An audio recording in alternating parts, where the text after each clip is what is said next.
Hello everyone, welcome back to my channel. I hope you all are doing well and I really expect from all of you कि आपने अपने preparation में break नहीं लगाया होगा because exam आपका postpone हुआ है, कैंसिल नहीं हुआ है.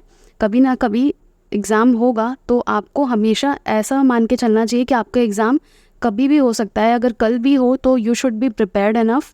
So don't stop your preparation. और जैसे आप जितने एक्साइटमेंट के साथ या जितने कॉन्फिडेंस के साथ प्रिपेयर कर रहे थे वैसे ही प्रिपेयर कीजिए. And this is the next part of the free crash course by bio.com, and in this series I will provide some important questions from the cell signaling part. So basically this will be the first part because cell signaling का जो topic है वो काफ़ी बड़ा है. So आज हम कुछ questions discuss करेंगे and next video में भी ये continue करेंगे. So if you like my efforts, hit the like button and do subscribe my channel for more such videos. So the first question, a protein that perceives the arrival of a ligand on the outside of a cell is called which of the following? So this is a very basic question from cell signaling part. So the protein which perceives the arrival of a ligand from the outside is known as the receptor. Receptor is the protein that perceives the arrival of any kind of ligand. यानी जो receptor होता है वो ही सबसे पहले receive करता है किसी भी outside ligand को. So the correct answer for this question is receptor. Now next and the very common question, ये वाला जो question है वो हर बार के पेपर में देखा गया है, चाहे वो सेट का पेपर हो या फिर CSIR का. So the question is, steroids commonly have their receptor protein in which of the following cellular location? Basically in the question it is asked that steroid receptors are located where in the cell? So it is located in the cytoplasm. So ये question बहुत ज़्यादा important है, हर form में confuse करके एक statement based question में आता है. इसके कुछ पॉइंटर्स देख लेते हैं. So basically steroid hormones regulate the cellular process by binding to intracellular receptors that in turn interacts with discrete nucleotide sequence to alter the expression of the gene. And also most steroid receptor in target cell are located in the cytoplasm as we have seen in the question.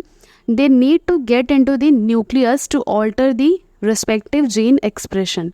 So you have to remember these key points that the steroid hormone receptors are located into the cytoplasm and they alter the gene expression by getting into the nucleus. Now this question, the effect of production of IP3 during signal transduction pathway is. So basically you have to mention the effect of production of IP3. So what it will do? Closure of calcium channel in endoplasmic reticulum, increase in intracellular calcium level, increase of extracellular calcium level, or inactivation of calmodulin proteins. So the correct answer for this question is increase in intracellular calcium level. So basically the production of IP3 during the signal transduction pathway will increase the intracellular and not extracellular calcium level. So IP3 is basically a secondary messenger which stands for the inositol triphosphate.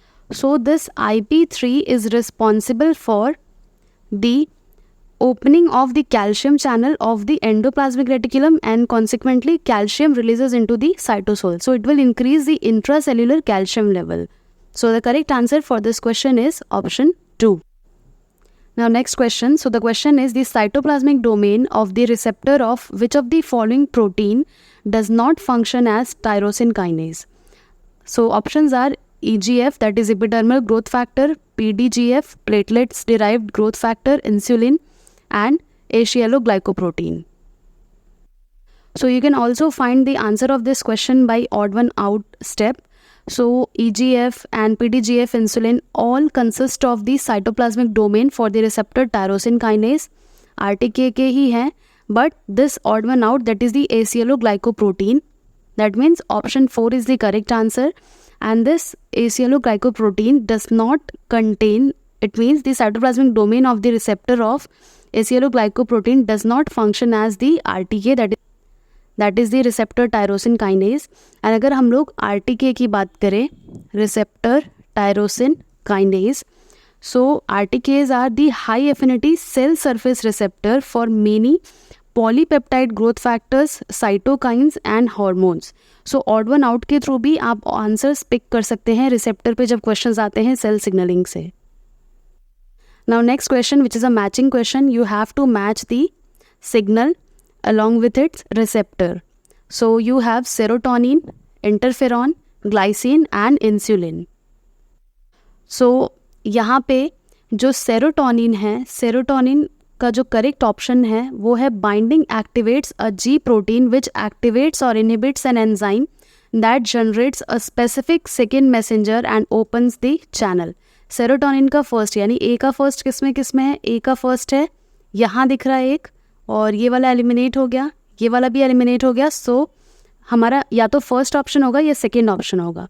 Now interferons. So interferons का क्या होगा, binding causes receptor monomers to dimerize dimeric receptor then interact with and activate one or more cytosolic RTKs. यानी ये इसका यही है, यानी B का सेकेंड किस में है, यहाँ है और यहाँ नहीं, यानी ये वाला भी एलिमिनेट हो गया सेकेंड. सो करेक्ट आंसर यहाँ पे क्या निकला हमारा, करेक्ट आंसर ऑप्शन 1 निकला. एंड जो ऑप्शन सी है ग्लाइसिन, ग्लाइसिन का करेक्ट ऑप्शन क्या है, binding changes the conformation of the receptor so that specification flow through it. Insulin का क्या होगा, binding leads to activation of intrinsic tyrosine kinase activity. यानी सीधा सीधा मैचिंग करेक्ट ऑप्शन दिया हुआ ही था. सो इस टाइप के मैचिंग क्वेश्चन भी आ सकते हैं सिग्नल और उसके रिसेप्टर पे बेसिस पर. So all this questions are important. Now next question, which of the following does not need a membrane bound receptor for perception. cytokines, nitric oxide, adrenaline, EGF, that is epidermal growth factor. Now this same trick applies to this question also. You can find the answer through odd one out. So this cytokine, adrenaline and EGF require membrane bound receptor for perception. So the odd one out and the answer of this question is option 2, that is the nitric oxide. So basically ये जो nitric oxide है, this nitric oxide act as a intracellular secondary messenger. यानी कि ये एक secondary messenger के जैसा काम करता है by stimulating the intracellular guanyl cyclase and it produces the cyclic GMP which again act as a secondary messenger in the smooth muscle cells. So ये जो नाइट्रिक ऑक्साइड है उसको किसी भी मेम्ब्रेन बाउंड रिसेप्टर की ज़रूरत नहीं है because it is a secondary messenger and it stimulates the production of cyclic GMP in the smooth muscle cells. सो ये जो है इस टाइप के क्वेश्चन नाइट्रिक ऑक्साइड पे भी बहुत देखे जा रहे हैं सेट के एग्जाम में भी even. So practice it and जो भी नाइट्रिक ऑक्साइड सिग्नलिंग से क्वेश्चन आए don't miss it. One important table from which so many questions can be framed. So basically this table consist of example of physiologic process mediated by the GPCR and heterotrimeric G protein. So these are the stimulus: epinephrine, serotonin, light, IgE antigen complexes, F-methionine, peptide and acetylcholine.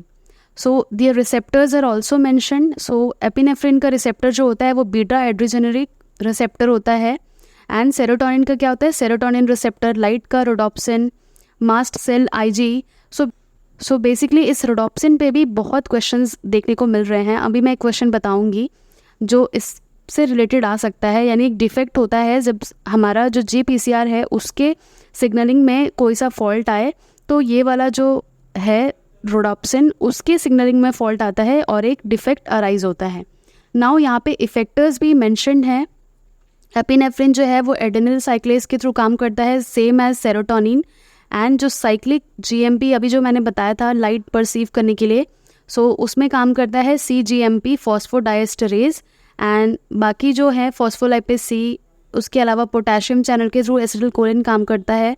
सो आपको जो ध्यान में रखना है वो ध्यान रखना है ये stimulus receptor along with its effector and उसका क्या फिजियोलॉजिकल रिस्पॉन्स आता है. यानी सिग्नलिंग अगर हो रहा है तो उसका कोई ना कोई फंक्शन के लिए ही हो रहा होगा.